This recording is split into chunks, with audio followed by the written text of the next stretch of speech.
ইয়াংরা slogan দিচ্ছে বাঁশের লাঠি তৈরি করো, বাংলাদেশ স্বাধীন করো। আমরাও তাদের পিছনে পিছনে এই স্লোগান, বীর মুক্তিযোদ্ধা অস্ত্র ধরো, বাংলাদেশ স্বাধীন করো, এই ধরনের স্লোগানটা ছিল। তখন তো এখনও আমি দেখছি যে বাচ্চারা, তখন আমার সেই ছোটোবেলাও তেমন হয় যে গ্রামে গেলে বাচ্চারা তারাও স্লোগান দেয় আমাদের ধানের শীষের পক্ষে। ছেলেবেলাটা সম্পর্কে জানতে চাচ্ছি, ছেলেবেলা কোথায় কেটেছে আপনার, পড়াশোনা কোথায়, এই জিনিসগুলো যদি আমাদেরকে জানাতেন। ধন্যবাদ আপনাকে। এবং আজকে যেহেতু আমি একটা দল করি, এবং প্রথমেই আমি একটু রেসপেক্ট দিতে চাই যে বাংলাদেশের প্রথম প্রেসিডেন্ট, মহান স্বাধীন বাংলাদেশের ঘোষক শহীদ রাষ্ট্রপতি জিয়াউর রহমান, যিনি এই দেশে প্রথম স্বাধীনতা ঘোষণা দিয়েছেন, যিনি প্রথম 10 দিন প্রেসিডেন্টের দায়িত্ব পালন করেছেন, যিনি সেক্টর কমান্ডার, যিনি বাংলাদেশে মাল্টি পার্টি ডেমোক্রেসি ইন্ট্রোডিউস করেছেন, আমরা সেই নেতার এবং যারা এই মহান মুক্তিযুদ্ধে যারা জীবন দিয়েছে, এবং আরেকজন কৃতি সন্তান আমাদের সিলেটের জেনারেল এম.এ.জি. উসমানী, উনি মুক্তিযুদ্ধের সর্বাধিনায়ক ছিলেন। আমরা ওনার নামটা অনেক সময় আমরা নিচ্ছি না। আরেকজন আমাদের দক্ষিণ সুরমার রিয়ার এডমিরাল মাহবুব আলী খান, উনিও বীর মুক্তিযোদ্ধা, এবং উনিও আমাদের দেশের অনেক কন্ট্রিবিউশন করেছেন। এবং যারা লেটেস্ট কোমলমতি ছাত্রছাত্রী এই দেশের জন্য যারা জীবন দিয়েছে, তাদের আত্মার মাগফিরাত কামনা করেই আমি আমার বক্তব্যটা দিতে চাই। আজকে দেশনেত্রী বেগম খালেদা জিয়া, উনি মাদার অফ ডেমোক্রেসি সারা ওয়ার্ল্ড ওয়াইড মানুষের কাছে উনি পরিচিতি লাভ করেছেন। বাংলাদেশের প্রথম মহিলা প্রধানমন্ত্রী। আমরা ওনার জন্য দোয়া করব উনি যাতে সুস্থ হয়, কারণ গত 15 বছর ফেসিস্টরা তাকে তিলে তিলে পয়জন দিয়েছে, দুর্বল করেছে, হত্যা করার নীল নকশা তৈরি করেছে। লন্ডনের একটা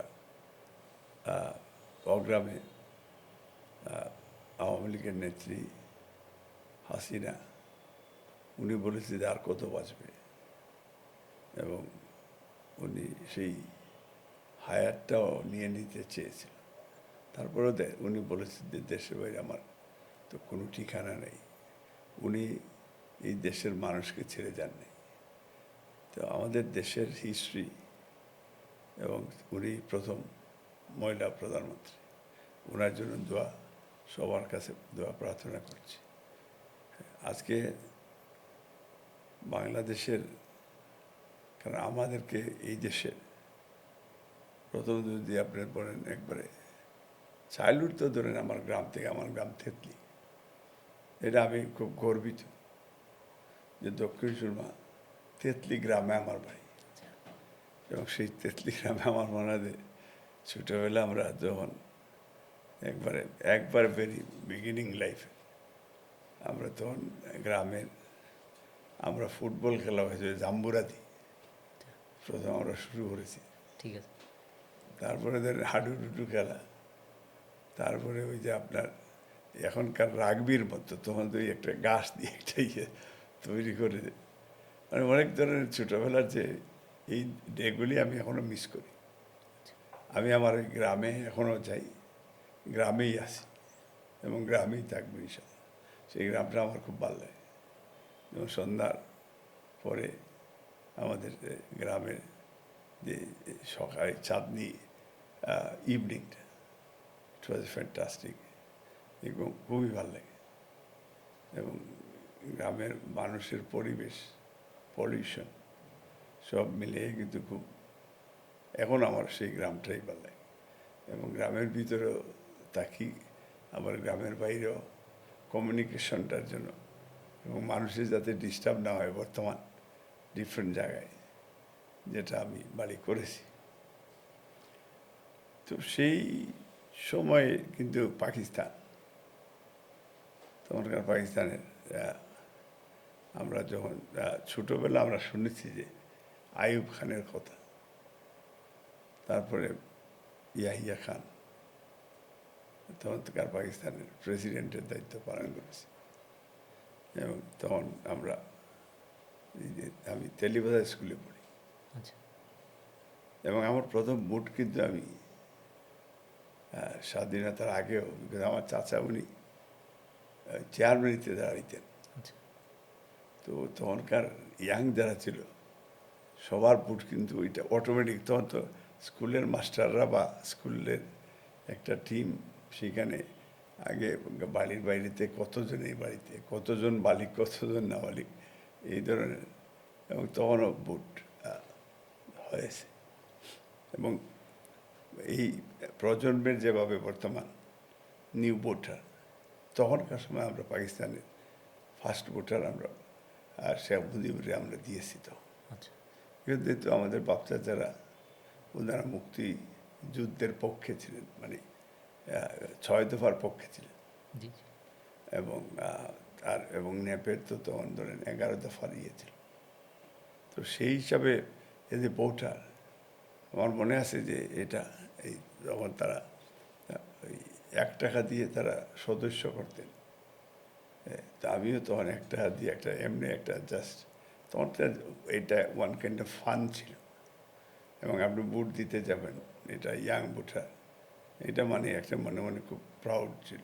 কত ছিল তখন আপনার বয়সটা? ও তো আমি কথা বলবো, ধরেন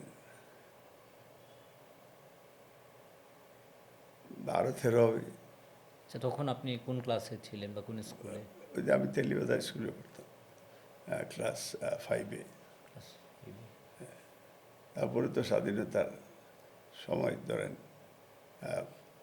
এটা আমার চাচা তখন উনি আমাদেরকে, আমরা এলাকায় ছিলাম, কিন্তু আমার চাচা একবার চলে গেলেন ডাউকি হয়ে ইন্ডিয়াতে। আমি কিন্তু ওনার সাথে ওইদিকে গিয়ে কিছুদিন পরে আবার আমি চলে আসি, বিকজ তখন আমাদেরকে তো ওই ধরনের ট্রেনিংয়ের বিষয়টা আমাদেরকে নেয় নাই। আচ্ছা তো উনি ভেরি ইয়াং তো ক্লাস 6-7 লালাবাজার স্কুলে। তখন কি আপনি রাজনীতি বুঝতেন? না, তখন তো মানে তখন তো আবার সবাই স্লোগান দিতেছে পাকিস্তানিদের বিরুদ্ধে, 6 দফা 11 দফা দাবি মানতে হবে। শেখ সাহেবকে তখন তখন তো ধরেন ওই যে এরপরে তো আপনার পাকিস্তানিরা যখন এই যে আপনার 26শে মার্চ 25শে মার্চ, এর 3-4 দিন আগ থেকে আমরা দেখেছি যে আপনার তেলিবাতা স্কুলে যখন তারা আপনার বিশ্ব রোড, যেটা স্টেশন থেকে শুরু করে ধরেন এইদিকে বালাগঞ্জের দিকে মেইন রাস্তা, শেরপুরের দিকে, এই পাকিস্তানি সোলজাররা হাজার হাজার রাস্তার সাইডে তারা মানে এক ধরনের মানে একটা মহড়া দিচ্ছে। তখন মানুষ বয়ে একটা আতঙ্কের মধ্যে ছিল। এটা 26শে মার্চের আগে, সপ্তাহখানেক আগে।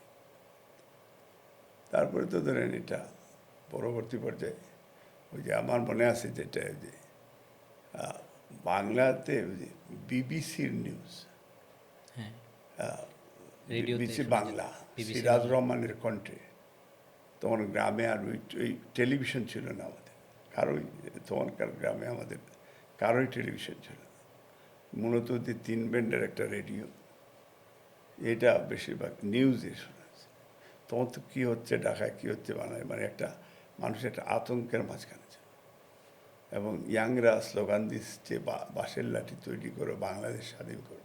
আমরাও তাদের পিছনে পিছনে এই স্লোগান, বীর মুক্তিযোদ্ধা অস্ত্র ধরো, বাংলাদেশ স্বাধীন করো, এই ধরনের স্লোগানটা ছিল। তখন তো এখনও আমি দেখছি যে বাচ্চারা, তখন আমার সেই ছোটোবেলাও তেমন হয় যে গ্রামে গেলে বাচ্চারা তারাও স্লোগান দেয় আমাদের ধানের শীষের পক্ষে। তো এরা আমার কাছে ওই অতীতটা আমাকে মনে করে দেয়। তারপরে তো ধরেন এটা আমরা জিয়াউর রহমানের যে ভাষণটা, বিবিসি প্রথম সিরাজ রহমান ওনার কণ্ঠে বাংলা একটু মানে জিয়াউর রহমানের ভাষণটা শোনা গেছে। তারপরে একই ভাষণ আকাশবাণী কলকাতা আরেকটা, এটাও বাংলাদেশ থেকে, এটা বিকজ এই চ্যানেলটা শোনা যেত মানুষ। এরপরেও বোধহয় ওই যে ভয়েস অফ আমেরিকা একটা বাংলা একটা টেলিভিশন রেডিওর একটা নিউজ, এই দুইটাই মানুষে তখনকার মানে একটা শোনার জন্য মানে অস্থির হয়ে থাকে। এই এটাও ছিল তখনকার সময়ের ইয়ে। তারপরে তো ধরেন স্বাধীনতার সংগ্রামের সময় আমরা তো ইয়াং মানুষের, আমার গ্রামে যেটা আমরা, এটা আমাদের চোখে দেখা 11টা পাকিস্তানি। একবার আপনি যদি তেতলির আমাদের মাঝপাড়া উত্তরপাড়া যে রাস্তা যেটা আছে বিশ্বরোড থেকে, এই রাস্তায় যদি আপনি গেলে একটু ধরেন প্রায় 200 বা 300 ইয়ার্ড পরে ভিতরে পাকিস্তানিদেরকে গ্রামের অর্ডিনারি কৃষক তারা অ্যাটাক করে, মানে প্রথম। এবং তারা এবং দা কাস্তি নিয়ে অস্ত্র তাদের কাছ থেকে জোর করে নিয়ে পরে তারা জবাইও করেছে। একজন উনি গুলিও করেছিল, এটা চান মিয়া নাম, আমাদের গ্রামের চাচা সম্পর্কে, এবং আমার চাচাও আবু চেয়ারম্যান উনিও ছিলেন। তারপরে আরও গ্রামের কৃষকরা ছিল। তারপরে এই গ্রুপটাই কিন্তু মূলত গ্রামের সব, এটাই অর্ডিনারি বলতে গেলে।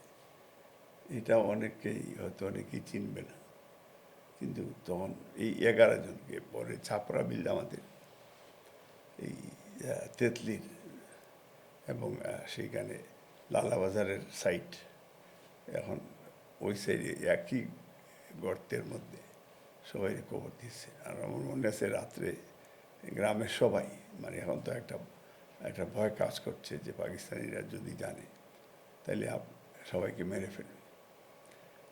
পরে সবাই এটা লাশ টেনে টেনে এই পানিতে নিয়ে ওই চাপড়া মিলে পুরা গ্রাম রাস্তায় নেমে গেছে। এবং দিনের বেলা মহিলারাও সেখানে এসে ওই যে রাস্তা যে রক্তাক্ত হয়েছে রাস্তা, পানি ঢেলে দিয়ে রাস্তা পরিষ্কার করেছে যাতে এলাকার মানুষকে সেভ করা হয়। এবং এর 2 দিন আগেও পাকিস্তানিরা আমাদের গ্রামের ভিতরে ঢুকেছে এবং আমাদের বাড়িতেও গিয়েছে আমার চাচাকে খুঁজতে। কে বা কারা রিপোর্ট করেছে যে তারা তখনকার লিস্ট করেছে কারা তৎকালীন সময়ে মুক্তিযুদ্ধের পক্ষে বা আওয়ামী লীগের বড় লিডার কারা ছিল। তখন এরপরে তো ধরেন আমাদের গ্রামে গেছে, তারা বাড়িতে গেছে, গুলিও করেছে। আমরা মনে আছে যে সেই গ্রামের সবাই মানে পালাতক অবস্থায় যাচ্ছে। এই অবস্থায় উপর দিয়ে ফাঁকা গুলি করছে, নিচে করলে তো সবাই মারা যেত। তখন আমার বড় ভাই উনি কিন্তু মূলত লন্ডনে থাকতেন। হি ওয়াজ এ ভেরি ইয়াং।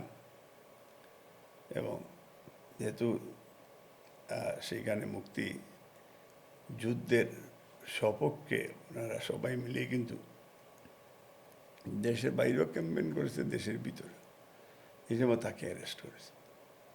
অ্যারেস্ট করে গেছে রাস্তাতে, ওই গ্রামের পাইছে ধরে নিয়ে গেছে। পরে আমার মামা একজন, উনি ছিলেন মেম্বার, মজিদুল্লাহ নাম, আহমদপুর বাড়ি, তো উনাকেও ধরে নিয়ে গেছে। আমার মামা আবার উনি খুব ভালো উর্দু জানতেন। আচ্ছা, কারণ আমার নানাও বেশ উর্দু কিতাব টিতাব পড়তেন। উনি একজন ভালো মানে সুফি টাইপ ছিলেন। আচ্ছা, ওনার বেশিরভাগ কোরআন শরীফ চর্চা করতেন, বা তখনকার উর্দু কিতাব ছিল, এই কিতাবগুলি প্র্যাকটিস ছিল। উর্দু তো আমরাও শিখেছি। তো এই যে মানে মক্তবে হুজুরদের কাছে মানে উর্দু একটা কিতাব, বই, আর বাংলা তো ছিলই। তখন আমার যখন তারা ক্যাম্পে নিয়ে গেছে, পরে আমার মামা উনি কিন্তু মুক্তিযোদ্ধা ছিল, কিন্তু উনি প্রটেন্ড করছে যে উনি পাকিস্তানের পক্ষে উর্দু দিয়ে, উর্দু কথা বলেই নাকি পাকিস্তানিরা খুব খুশি হতো। তখন আমার বড় ভাইকে উনি উদ্ধার করতে পারছেন। পরে তো উনি ইন্ডিয়াতে ছিল। ইন্ডিয়া থেকে পরে স্বাধীনতার বোধহয় কিছুদিন আগে আবার লন্ডনে চলে যান। ওখান থেকে ফ্লাইট করে গিয়েই তো ওনারা, বিশেষ করে প্রবাসীরা তখন মুক্তিযুদ্ধের সবচেয়ে বড় অবদান ছিল।